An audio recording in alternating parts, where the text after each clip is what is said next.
طبعا لو قلت لكم ان ده حلم، لا دي حقيقه. احنا راكبين عربيه ما فيهاش حد غيرنا. اغرب حاجه ممكن تحصل في اليوم. اهلا بيكم في 2050 في الصين. ده اغرب حاجه انت ممكن تشوفها في حياتكم. وهنيجي هنا مثلا وهندفع بالطريقه دي. هي هتعمل سكان وانا هدفع عن طريق الايد. هو بيقول لي هي 10، انا هعمل بس كده، انا كده دفعت. بس الراجل مستغرب. الفيديو ده بالنسبه لي غريب جدا، وبالنسبه لك برضو غريب جدا. يعني انت عمرك شفت روبوت بيعزف؟ عمرك تخيلت تركب عربيه من غير سواق؟ حتى الصينيين مش متخيلين المنظر. اليوم ده غريب جدا. اليوم ده مش عايزين نتعامل مع بشر نهائيا، وده اللي انا عملته في الفيديو. بس في الاول ما تنساش تدعمني وتعمل لايك والكومنت الرايق بتاعك. حتى لو الكومنت بتاعك هيبقى سلبي اكتبه باحترام. وطبعا ما تنساش تشترك في القناه او تعمل فولو. اليوم ده خيالي. اليوم ده اكنك مشيت 200 سنه قدام. كيوت. صباح الخير من مدينة المستقبل، مدينة شنجن. هي مدينة المستقبل حرفيا. هتلاقي فيها كل حاجة غريبة ومتصورة. هتلاقي فيها روبوت بيلعبك، هتلاقي فيها أغرب الحاجات ممكن تشوف في حياتك. وهي مدينة شنجن. مدينة شنجن دي أكبر مدينة إلكترونية في العالم، وكمان بيتقال عليها في الصين إن هي مدينة المستقبل. فده اللي هنشوفه في الفيديو النهاردة. الدنيا متغرقة مية ومطرة، مطرة مغرقة الشوارع. احنا ممكن نعدي الإشارة بسرعة عشان احنا المفروض نروح الناحية التانية. فاضل 9 ثواني، فاضل 8. احترام إشارات المرور هنا. هي هتعمل دلوقتي اللي انا المفروض ما اعديش. بص العربيات هتعمل ايه. العربيات عمرها ما تتحرك غير لما انا اعدي. عمرها ما تتحرك غير لما انا اعدي. اول لما انا اعدي هتتحرك. اتحركت.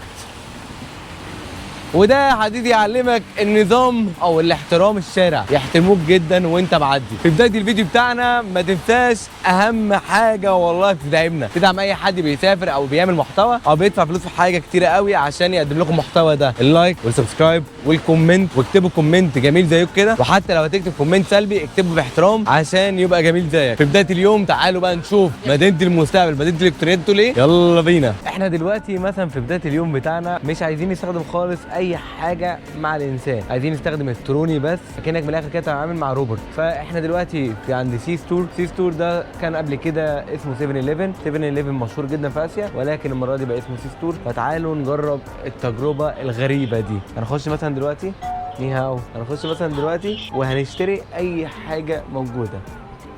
طبعا هو عندهم حاجات كتيره جدا جدا جدا فوق متخيله. اي حاجه تخيلها في دماغك هي موجوده عندهم. الحر مثلا اللي احنا فيه ده، فاحنا ممكن نشتري اي حاجه ساقعه. نشتري مثلا كونو ده مثلا، وهنيجي هنا مثلا وهندفع بالطريقه دي.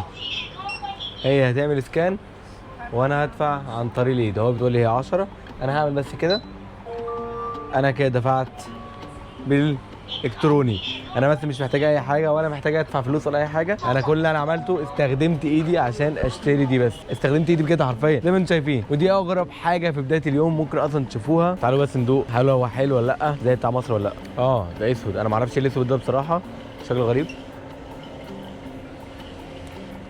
فالبتاع ده حلو قوي بس اللون بتاعه مش مفهوم. بعد ما عملنا اغرب حاجه ودفعنا بايدينا، ودي اغرب حاجه ممكن تحسها في حياتك، انك تدفع بس بايدك، رحنا منطقه معينه تاني عشان ناخد العربيه من المنطقه دي، لان العربيات مش في جميع المناطق. فمبدئيا ده البرنامج وهنطلب. انا سامع حاجه، فانا صراحه شات GPT بيساعدني شويه. دلوقتي احنا طلبنا على طريق برنامج العربيه المفروض بتتحرك علينا وتجينا لغايه عندنا، بس لازم يكون معاك خط صيني مش خط مصري. عشان جربت المصري ما ينفعش، لازم يبقى خط صيني عشان لو انتوا هتجربوا التجربه دي لو انتوا جايين. ولكن بالنسبه لي دي هتكون اغرب حاجه ممكن اشوفها في حياتي. انا مش مصدق ان الموضوع ده بيحصل بجد، لان دي اغرب حاجه. العربيه داخله علينا. العربيه ممكن يبقى في حد قاعد مش عارف، ولكن العربيه حرفيا هي جايه لوحدها. روبوت، مفيش حد قاعد. افتح. فتحت. طبعا لو قلت لكم ان ده حلم، لا دي حقيقه. احنا راكبين عربيه ما فيهاش حد غيرنا، بجد ما فيهاش حد غيرنا. ده حرفيا ريدي تو ستارت. دوسنا فون نمبر. هو دلوقتي طالب مننا الرقم بتاعنا، فاحنا الرقم بتاعنا 85. ها دن. العربيه كده هتتحرك بينا. ستارت رايت. اوف اوف. بس الراجل مستغرب. الراجل مستغرب. مفيش حد قاعد فيها. ايه العبط ده؟ وبتجري يا جدعان. ده اغرب يوم في حياتي، ان انا مش راكب معايا سواق، انا راكب مع نفسي حرفيا وبتجري. العربيه بتجري ماشيه على 60 واحنا بنتكلم. ده اغرب مشهد ممكن تشوفه في حياتك، انك قاعد في العربيه وهي ماشيه قدامك على سرعه 70 في الثانيه. 70 في الثانيه، مفيش اي حد سايقها وشايف الطريق بتاعك اهو. ده الطريق اهو. وغريبه، وهو حاطط لك دبدوب هنا عشان ما تحسش بالوحده، تحس ان في حد معاك. وده الطريق بتاعك. دي اغرب حاجه، بس مشكلتها حاجه واحده، ان هي بتيجي متاخر. هي دي بس المشكله. انا استنيت بتاع فوق ال 12 دقيقه عشان تيجي لي. يا لهوي يا لهوي يا لهوي، تطور. احنا في 2050. هياخد شماله. مفيش حد يا جدعان، يعني انا مش بكدب عليك ولا بحور. بص صوت الموتور بيدوس جامد. يا الله، فاكرين زمان لما الافلام كانت بتقول الروبوت ده هيبقى موجود او هيمسك مكان الانسان حرفيا في كل حاجه؟ هو ده اللي بيحصل، هو ده اللي بيحصل بجد. اليوم كله تكنولوجيا. لو وصلت هنا ما تنساش تعمل لايك سبسكرايب كومنت، ده اهم حاجه. ما تنساش تعمل فولو هنا كمان عشان بس انا بصور بالاثنين عامه يعني. المميزات بتاعت العربيه، هي العربيه نظيفه جدا بصراحه، نظيفه جدا. ما اعرفش النوع ده ايه بصراحه، يعني شبه الهونداي. تكييف جامد جدا. السعر على فكره مش غالي، يعني اللي احنا رايحينه ده حوالي ب 10 RMB اللي هو 70 جنيه، فمش غالي بصراحه. زي ما قلت لكم حط ضده هنا عشان ما احسكش بس بالوحده، ولكن الحوار غريب. اغرب حاجه ممكن تحصل في اليوم، ولكن دي مش اغرب حاجه لان انا مجهز لكم الفيديو ده، عامل ريسيرش عليه فوق الشهرين، فالفيديو ده مش هيتعوض بجد حرفيا. هنجرب كل حاجه غريبه. بص الراجل هيبص جنبي والله، بص مش هيلاقي حد. بص الناس هناك بيبص. بص الناس بتتفرج عليها بغرابه. بص هيجي قدامها، بص هيجي يتفرج عليها. رياكشن الناس اغرب حاجه. من الحاجات الجميله هو جايب لك الكاميرا في كل حاجه، يعني جايب العربيه اليمين وجايب الشمال، جايب على طول، حتى هو جايبها بحساسيه، فهو جايبها من الاثنين. اسرع واحده بتمشي، اسرع واحده بتمشي كده حرفيا. هو شايف الدنيا خضراء مش على طول، ما استناش. بص هنا مستشعر كل حاجه حرفيا، وهنا كاميرا يمين وكاميرا شمال عشان انت تشوف الطريق بنفسك برضه. هو راح يخبط ولا ايه؟ ده واخد اقصى يمين. تجربه لطيفه وغريبه. الدنيا بتمطر والمساحه اشتغلت على اساس يعني حد هيبص يعني حضرتك. يا لهوي، بص الجو عامل هناك ازاي.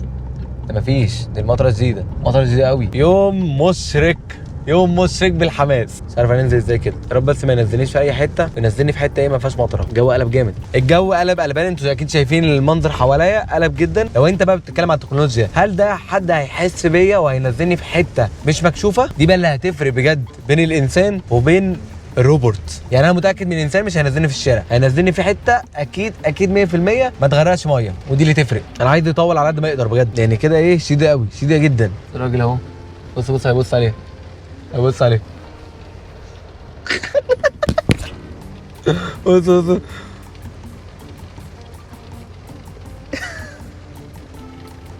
منظر رهيب. راجل مستعجل، يعني هو خلاص بياخد الشغلانه منه. بص عليه، انا متاكد ان ايوه بص عليه، ايوه بيبص اهو. لا انت بتزمر لايه؟ ده ما فيهوش حد. انا حاسس ان هي هنجت، البتاع هنج، يعني هو ما كانش عارف يتحرك وعايز يروح على اليمين فمش عارف، فبيهنج. احنا فاضل دقيقتين نوصل، يا رب نوصل بس ما كنتش نوصل في المطره دي. اكتر تجربه بجد خياليه انا مبسوط بيها. هو بيقول لك ان في مطره، يعني هو ماشي بيقول لك ان في مطره بتنزل والكلام ده كله. بعد ما ركبت اغرب عربيه في حياتي شفتها، المحطه الجايه هنروح نشوف الروبوت بيمشي ازاي وازاي نقدر نتحكم فيه. وصلت لغايه هنا اعمل لايك. ده اللي بتكلم عليه، ان هو ما هموش مطر ولا حاجه. انزل هنا على يمينك يا باشا وشكرا على الرحله. بص هو بيقول لك الكاميرا، بص من تحت عامله ازاي. بص كده بيقول لك الكاميرا هتنزل من على اليمين. اوكي شيشي ثانك يو. اوف مطره ايه، مطره جديده. الوداع. هتمشي ولا ايه؟ مش عارف هي هتمشي ولا حد هيطلبها. بيهدي نفس الباشمهندس ومشيت بالسلامه. كانت تجربه لطيفه الصراحه. المطره دي هنروح بقى نشوف ايه، اي مكان نفسي تحت كده نيهاو. تجربه كانت لطيفه الصراحه. وهنا كنت وصلت لتاني مكان اللي انا كنت مصدوم فيه ان انا اشوف اول روبوت في حياتي. يمكن في اللحظه الاولى ممكن تستغرب الموضوع، احنا في عصر التكنولوجيا، احنا في 2050 هنا في الصين. المكان ده عند محطه مترو اسمها يابو. المكان ده بعد ما جربنا سواقه العربيه من غير سواق، وبعد ما دفعنا بايدينا من غير اي سيم كارد ولا اي موبايل، فده المكان الجديد بتاعنا اللي هنجرب فيه روبوت. نشوفه هو بيتمشى وبيتحرك. ولو في حد قال لي ان انا هجرب التجربه دي قبل كده، هقول له لا مش هجربها، ولكن دي حقيقه وهجربها دلوقتي. فتعالوا بينا نجرب الموضوع. تعالوا مبدئيا كده ناخد جوله في المكان وبعدين نشوف هنعمل ايه. المفروض دي بتعزف، يعني قدامكم دي مستقبليا لابسه اللبس الصيني وكل حاجه، المفروض ان هي مستقبليا هتعزف. الايد الصناعيه، يعني لو حد ايده اتبطرت والكلام ده كله هيركب ايد صناعيه. بصوا ملمسها،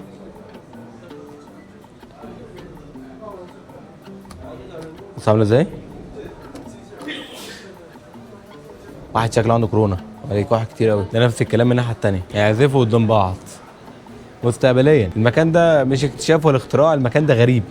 المكان ده غريب لان مستقبليا ده اللي هيحصل، الناس تعزف بقى. الجهاز اللي قدامكم ده روبوت بيعمل نسكافيه بنفسه. تعالوا نجرب في الاخر، يعني نشرب في الاخر واحنا بنجرب. الناس اللي بتحب جيم اوف ثرونز فانا جبت لكم الملك الجديد ذا وينتر كومينج. وده الكلب ده الهالوين ده ولا ايه؟ الجهاز اللي هو لابسه ده المفروض الجهاز ده بيخلي رجلك بتتحرك اسرع لو انت طالع مطالع نازل، تركب هنا وهي بتحركك. ومستقبليا العالم خلاص بيتقدم، هيبقى الطب كله هو اللي هيعمل كل حاجه. وهنا غزل بنات. بص البتاع اللي قدامه دي هو دلوقتي بيشوف الجسم بتاعه، بيشوف سنه هو قد ايه، بيشوف صحته، بيشوف الامكانيات من الاخر بتاعت الجسمانيه بتاعته شغاله صح ولا غلط. هو كلها بالصيني، هو شايفه دلوقتي سنه حوالي 31 سنه من 40. الراجل ده موده رخم جدا، مش احسن حاجه، احنا لازم نجربها برضه. اللي قدامكم ده روبوت ممكن تلعب معاه عادي جدا. ذكاء اصطناعي حرفيا بقى، يعني مش ذكاء اصطناعي عادي، لا هو ده واحد هيلعب قدامك لعبه، تقعد هنا على الكرسي وتلعب قدامه.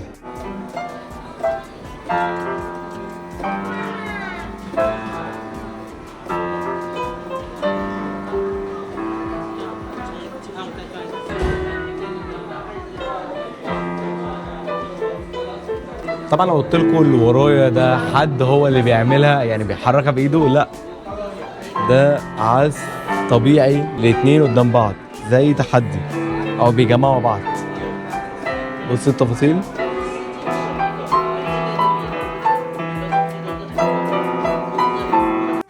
عزف رائع، الله جامد.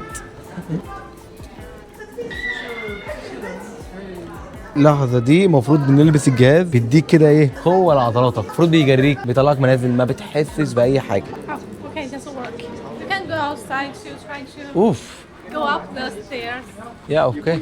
ايه ده يا نهار ابيض، انا حاسس ان انا مش بمشي على رجلي بجد، حاسس ان في حاجه شايلاني. اوريكم حاجه. اوف ايه ده. انا حاليا بعيد جدا وبستخدم البتاعه دي، المفروض يا لهوي سريع جدا. سريع جدا حرفيا. احنا هنجرب كده نجري.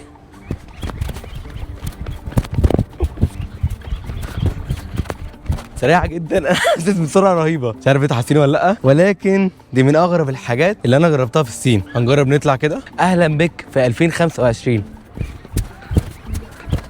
بص هفهمكم بيعمل ايه. هو حرفيا وانت بتعمل كده هو بيخليك رافع وبينزل ناحيه ثانيه. بصوا ده اوتوماتيك، يعني هو حرفيا اهو هو بيحرك رجل الثانيه. الصين بلد الاختراعات حرفيا. حرفيا المستقبل عندهم غريب جدا، وده اللي حاصل دلوقتي. انا بمشي برجلي الثانيه بتمد. لو انتوا شايفين اكيد ده مش منظر رجل انسان ماشي كده، في حاجه غريبه في الموضوع. ودي اول لحظه ليا العب بانسان آلي. هيتمشى قدام عادي قدامنا، وممكن نخليه يبص يمين يبص شمال، ممكن يسلم عليك كمان، يعني يرفع ايده لفوق وينزل ايد وينزل ايد ثانيه ونتمشى ورا. اوعى انت هتقع ولا ايه؟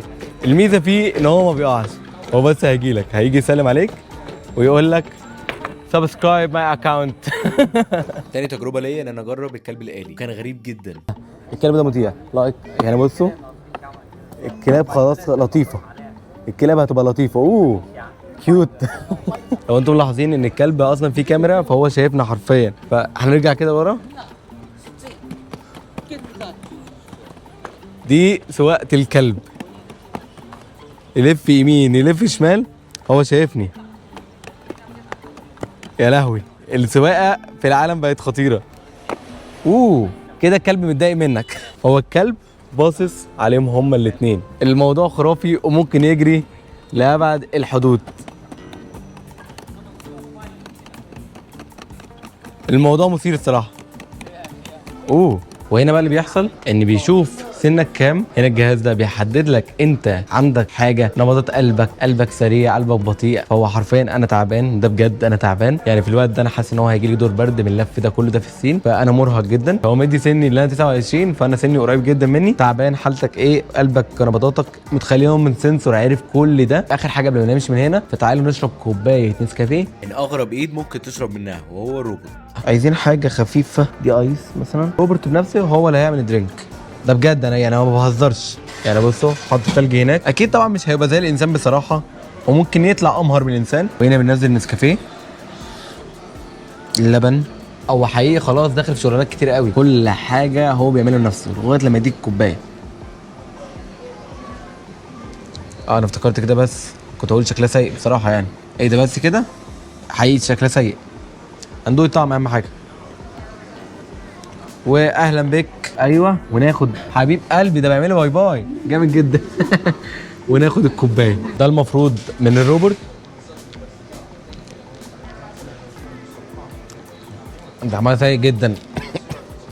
ما حدش كرر دي تاني، حقيقي طعمها سيء. دلوقتي المفروض اروح لاغرب حاجه انت ممكن تشوفها في حياتك، ان يجي لك توصيل بالدرون. يعني متخيلين ان احنا في بلادنا مثلا ممنوع الدرون اصلا، ولكن هنا في الصين انك ممكن تطلب دليفري في اي مكان يجي لك لغايه عندك بالدرون، اي حاجه تخيلها في حياتك. فتعالوا نروح للمرحله اللي بعدها في المكان الجميل ده اللي هو حرفيا خرافي. الدخول هنا مجاني. هننهي الفيديو بتاعنا باكتر حاجه مختلفه ما افتكرش ان هي عندنا في الوطن العربي كله، ما افتكرش ما شفتهاش في اي حته قبل كده، وما شفتهاش اي حد صورها قبل كده، ولكن هي موجوده في الصين هنا. اغرب اختراع انت ممكن تشوفه في حياتكم، بجد اغرب اختراع. الجمال ده كله ببلاش، الدخول هنا كله ببلاش. عامه تفاصيل جميله. تقريبا هي فاضيه دلوقتي لان دلوقتي تقريبا الساعه 3 الا ربع، فاللي هو كله في الاشغال، كله بيخلص الساعه 5. مبدئيا هي دي اللي تطلب منها. كل اللي هنعمله هناخد سكان QR كود ويقابلك صفحه ثانيه فيها كل الدرينكات اللي انت ممكن تشربها. فانا هطلب مثلا بالمانجا وهندوس هنا. هو كده دفعه. المفروض الطياره هتاخد وقت حوالي 37 دقيقه او 30 دقيقه. برضه هو دلوقتي ظهر مكان طياره الدرون، واحنا اهو طياره اهي بيننا وبينها 2 كيلو 300 متر. هي المفروض دلوقتي جايه في الطريق. وصلت يا باشا، وصلت. بتيجي من ورا الشجر. وصلت. تقف هنا فوق. هي كده واقف فوق. تنزل بقى يا باشا. تنزل بقى لتحت. صوت ايه جبار. تنزل لتحت كده وتنزل حاجتها. احلى تجربه حرفيا. تيجي بقى هنا هيبعت لك كود. هو بعتوا لي كود اصلا فويس نوت وانا مش فاهم اي حاجه ما شاء الله. يعني يوم لما يكلموني باللغه دي. بعتوا كود والكود بيقول 0485 دون.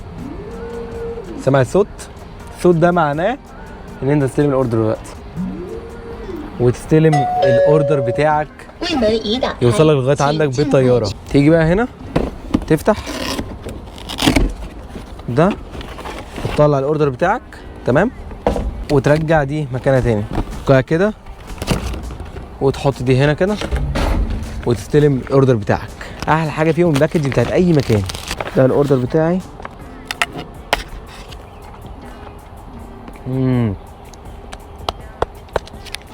في نهايه اليوم الحلو ده تشبع المجهود ده كله تعمل لايك والسبسكرايب والكومنت. لو في اي حاجه في المحتوى مش عاجباكم قولوا في الكومنتات، واتمنى الفيديو يكون عجبكم. كان معاكم كير، سلام. التجربه دي كلها خدت نص ساعه بصراحه. التجربه كانت حلوه جدا. يا رب تبقى في اي بلد عربيه وبالتاكيد تبقى في مصر. سلام.